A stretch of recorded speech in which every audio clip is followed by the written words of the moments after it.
Chapitre 6. Amour et plate-bande. Depuis 3 jours, Guylaine pense souvent à Joël qui lui a tenu la main au cinéma.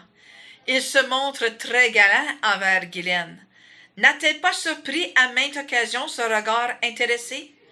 Mais elle a remarqué aussi les regards foudroyants de Marcel Martel, la fiancée de Joël, qui se doute que Guylaine pourrait devenir sa rivale. Jeudi. Enfin la première paye. Guylaine se rend au bureau du resto afin de la toucher. Joël reçoit Guylaine, le sourire chargé d'affection, et se met à lui parler. Inquiet de l'arrivée possible de Marcel, il a refermé la porte. « Je suis venu pour ma paye, dit Guylaine un peu embarrassée. La voici, dit-il, en lui tendant un chèque, puis il l'entoure de ses grands bras musclés et la regarde droit dans les yeux. Guylaine le regarde, la tête renversée vers l'arrière en raison de sa taille de Joël. « Je te trouve bien à mon goût, Guylaine. J'irai te voir chez toi samedi soir. Marcel travaille et je serai libre. » Soudain, on frappe à la porte. Le couple ainsi surpris se sépare et Joël, tout rouge, ouvre la porte à Marcel, qui le dévisage, puis toise Guylaine, qui se voudrait à 100 000 $. Pour sortir de cette situation gênante, Joël s'adresse à Guylaine. « Voilà, c'est ton premier chèque.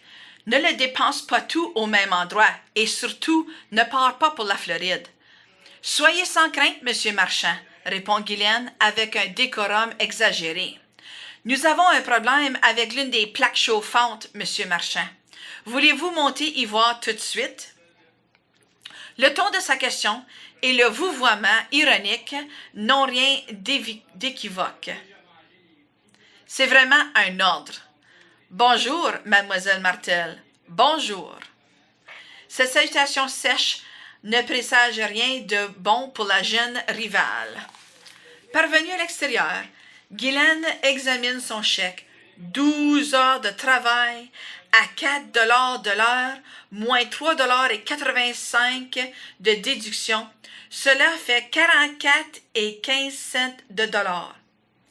Jamais elle n'a eu une telle somme toute à elle. Soudain, son visage s'assombrit. Le gilet et le blue jean qu'elle a fait mettre de côté coûtent, taxes incluses, 47,78 $. Bonjour, Guylaine. C'est Boboule qui arrive pour son corps au travail. Allô, Laurette. Je viens de recevoir ma paye et il me manque 4 $ pour acheter les vêtements dont je te parlais. Quelle déception! La vendeuse m'a bien dit qu'elle ne pouvait pas me les garder après aujourd'hui. Tiens, voici, dit Laurette qui lui présente la somme. Mais je ne peux pas accepter. Tu en as besoin.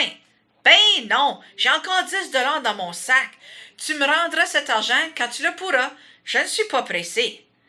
Merci beaucoup, Laurette. Tu es une bonne amie. Je te le remettrai à la prochaine paye. Je te quitte, sinon je serai en retard pour mon travail. Au revoir, merci encore, lance Guylaine, toute joyeuse de l'heureux déroulement des choses. En hâte, elle s'en va chez elle à bicyclette dans son costume de serveuse. Guylaine demeure à la campagne à 3 kilomètres de la banlieue. Bien qu'elle soit énervée, Joël revient devant ses yeux.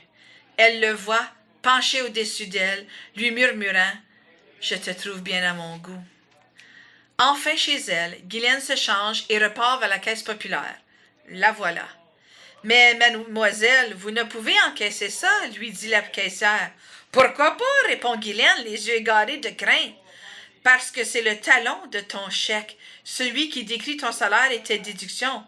As-tu l'autre partie? »« Non, elle est chez moi. »« Va la chercher, et alors tu pourras l'encaisser. » Devant l'embarras de la jeune fille, la caissière ajoute « Ne t'en fais pas, ça arrive à tout le monde à un moment donné. »« Merci, je reviendrai. » Honteuse, Guylaine sort de la caisse. Elle monte à bicyclette et la voilà repartie. 40 minutes plus tard, elle revient à la caisse avec son chèque. Elle fait attention de ne pas se présenter à la même caissière. Enfin, elle tient le trésor dans ses mains. 44,15 $, plus les 4 $ de bouboule. Elle se dirige maintenant vers le Valor pour acheter les vêtements. « Veux-tu les essayer avant l'achat? » demande la vendeuse. « Non, merci, je les ai essayés l'autre jour. » Guylaine sait bien qu'après 12 kilomètres de bicyclette, sa peau moite ne lui permettrait pas d'entrer dans ce blue jean collant. Encore 3 kilomètres de plus et elle arrive à la maison avec la première cueillette du trésor qu'elle accumulera petit à petit tous les 2 jeudis. C'est vêtue de ces nouveaux vêtements que Guylaine attend nerveusement Joël samedi soir chez elle. Elle n'a rien dit à ses parents qui, sans doute, ne l'approuveraient pas. Inquiète, elle s'est assise dehors en cette belle soirée de début juin. Elle fait le guet. Son cœur s'émeut à la pensée de Joël. Le père de Guylaine, horticulteur amateur, entre dans la maison. Il vient de finir de désherber sa plate-bande de fleurs vivaces qui, à ce moment de l'année, est à son apothéose. Le voilà. Guylaine voit enfin venir le taco vert de Joël qui s'engage dans la longue entrée. « Bonsoir, Guy. Où est-ce que je laisse mon char d'assaut? » demande-t-il avec son humour coutumier. « Entre la maison et le hangar, ce serait parfait, Joël. » Il s'exécute puis vient s'asseoir à ses côtés. À l'intérieur de la maison, le père demande « Qui est-ce, Rita? »« Je ne sais pas. Sans doute un ami de Guylaine, puisqu'il est assis avec elle pour lui parler. » Le père s'est approché de la fenêtre et regarde le nouvel arrivé. « Mais il est beaucoup plus vieux qu'elle. Je n'aime pas ça, non, pas du tout. » Guylaine s'est comportée drôlement cet après-midi, serviable comme jamais, et ce soir, elle a revêtu ses nouveaux vêtements juste pour rester ici. Si elle demande de partir avec lui en auto, refuse. À 15 ans, elle est trop jeune. Attendons voir. Il s'est peut-être juste arrêté en passant, répond la mère qui essaie toujours de tempérer le caractère bouillant de son mari. À 9h30, Joël et Guylaine sont encore en pleine conversation animée. Le père, à plusieurs reprises, s'est collé le nez à la fenêtre pour voir ce qui se déroulait à l'extérieur. Dès la tombée du jour, il a allumé la lumière extérieure au grand déplaisir de sa fille qui se sent surveillée. Avec impatience, M. Beauvais sort sur le perron et ordonne d'un ton autoritaire. « Il est temps de rentrer, Guylaine. Il fait noir. »« Oui, oui, ça ne sera pas long. »« Bon, je dois partir, dit Joël, embarrassé. Je te reverrai au travail lundi. » Il regarde sa jolie compagne et voudrait bien lui donner un baiser d'au revoir, mais n'ose pas, se sachant épié. Guylaine feint l'indifférence en reconduisant Joël à son auto. Il met le moteur en marche et s'apprête à reculer. Il aperçoit alors le père de Guylaine qui l'observe sévèrement, les mains sur les hanches. Troublé, il recule brusquement sans trop regarder et s'arrête quand il se sent descendre un talus. La voiture, ainsi inclinée, a du mal à se dégager. Ses roues roulent dans une terre molle qui vole à l'arrière. Joël constate qu'il vient de saccager une belle plate-bande de fleurs. Du coin de l'œil, il voit le père de Guylaine gesticuler menaçant.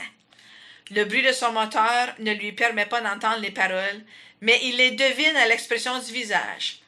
Dans un nuage de poussière, Joël dévale l'allée, tourne sur le chemin et s'engouffre dans la nuit. « Mes fleurs! L'imbécile a reculé dans mes fleurs! Espèce d'idiot! » vocifère le père qui va constater les dommages infligés à sa plate-bande. Sa mère est accourue à ses cris de colère et Guylaine, elle, témoin stupéfait, s'est réfugiée dans la maison. « Regarde, Rita, ce que cet animal a fait à mes fleurs! On verra ça demain. Je t'achèterai d'autres fleurs pour réparer les dégâts. Ce n'est pas la fin du monde. Pense à ta fille qui est rentrée en pleurant. Oh, elle! Je lui dirai un mot! » Rita sait que seul le temps viendra à bout de la colère de son mari. Elle rentre donc. Lui reste pour constater les dégâts et il marmonne tout seul. À l'intérieur, Guylaine s'est montée dans sa chambre. Sa mère frappe à la porte et dit « Je peux entrer? »« J'aurais à te dire un mot. » Entendant les pleurs de Guylaine, elle entre discrètement et s'assoit sur le lit auprès de sa fille, qui a la tête enfouie dans son oreiller. La mère touche la chevelure de Guylaine et dit tendrement « Ne t'inquiète pas trop, tu connais ton père, il se met en colère, mais ça ne dure pas. Demain, on réparera la rocaille et tout sera oublié. » « Joël ne voudra plus de moi après ce soir, dit-elle, la gorge saisie de sanglots. Je n'ai jamais été si humiliée. Pourquoi toujours me traiter en bébé? Ton père et moi voulons ton bien, Guylaine. Nous voyons que ce garçon est plutôt vieux pour toi. Quel âge a-t-il? Seulement 24. Ça fait 9 ans de plus que toi. C'est beaucoup, tu sais. Et puis, tante Ginette et oncle Cléo, ils ont bien 12 ans de différence, eux. C'est pas pareil. Ils se sont mariés alors que tante Ginette avait 32 ans et oncle Cléo 44. Ils n'étaient plus des adolescents.